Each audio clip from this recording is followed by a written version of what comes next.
Alright, this is the start of my first ever endurance race at Bathurst GT3 class, starting P3.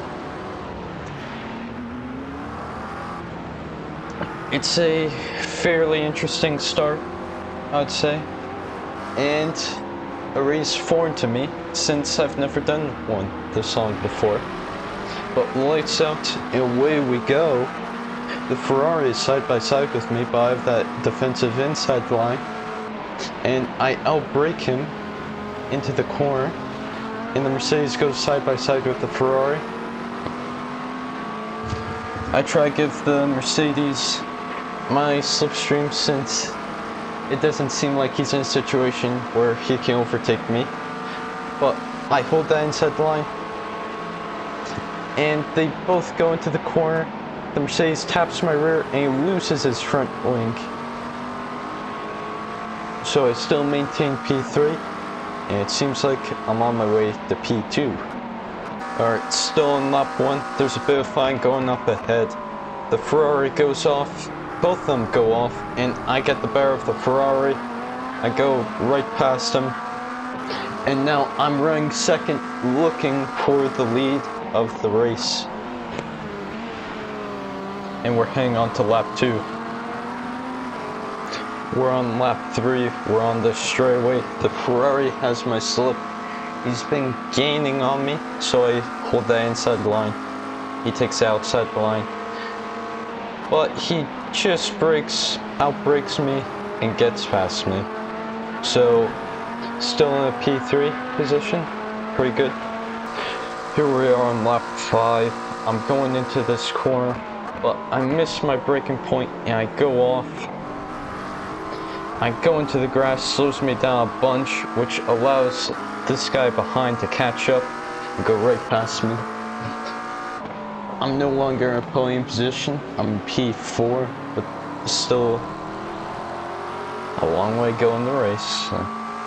Alright, we're heading on to lap 12. It looks like the Ferrari has had a bit of an incident. So now I'm gunning for that podium position. I try to outbrake him here, but he gets the better of me. I was too far back, but I have a slipstream onto this long straightaway. The slipstream here is real important for overtakes.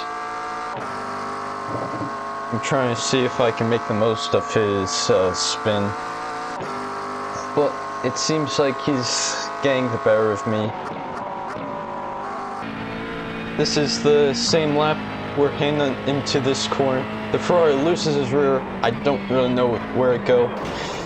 I was expecting to hold his brakes longer, but now I have some wheel damage and damage on my left side. Alright, we're on lap 13. The Porsche behind was able to catch up from the Ferrari incident, so he tries to go side by side with me. I take that inside line. We're heading to this corner. It's a matter of who brakes the latest. I brake just right. He goes a bit wide. He's not able to stick it. I'm able to keep P3. Alright, we're on lap 19, and there's this backwards facing Porsche. So I have to go into the grass there. And it allows the Porsche behind to catch up once more. Alright.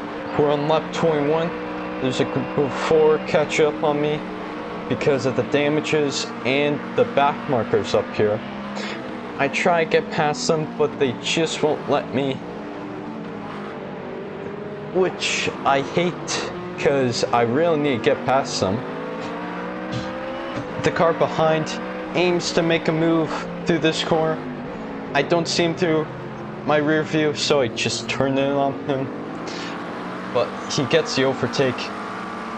I try to push this Ferrari a bit, but we have some netcode, which ends up in me spinning and the Ferrari getting some front wing damage.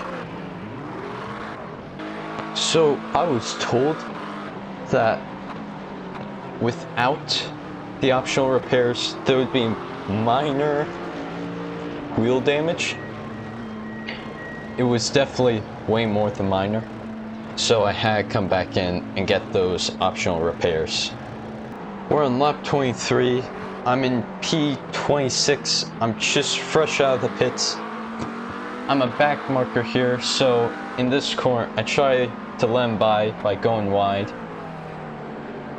I find that lack of grip, so I accidentally go into the Ferrari. A total mistake on my end.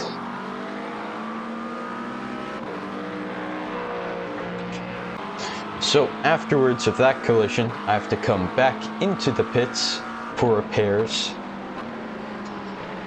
And after that collision and more repairs, I felt a complete lack of confidence. I felt completely ashamed of that seemingly noobish collision that completely could have been prevented, that I decided to withdraw from the race. And since at the start I had confidence I would be getting the podium, and now I'm fine for last place, I just didn't want to do that for 2 more hours and had complete lack of confidence. And in hindsight, I probably shouldn't have. I probably should have kept flying and I would have made my way up, hopefully, but I didn't really want to do that at the time. So after the withdrawal of the race, I finished P42 after starting P3. If I hadn't withdrawn, I probably would have finished higher, which I shouldn't have withdrawn, but that's a fact I'll have to deal with another day when I try again in endurance racing. I'll just have to go in with a bit lower expectations and higher confidence, and then maybe I'll do better.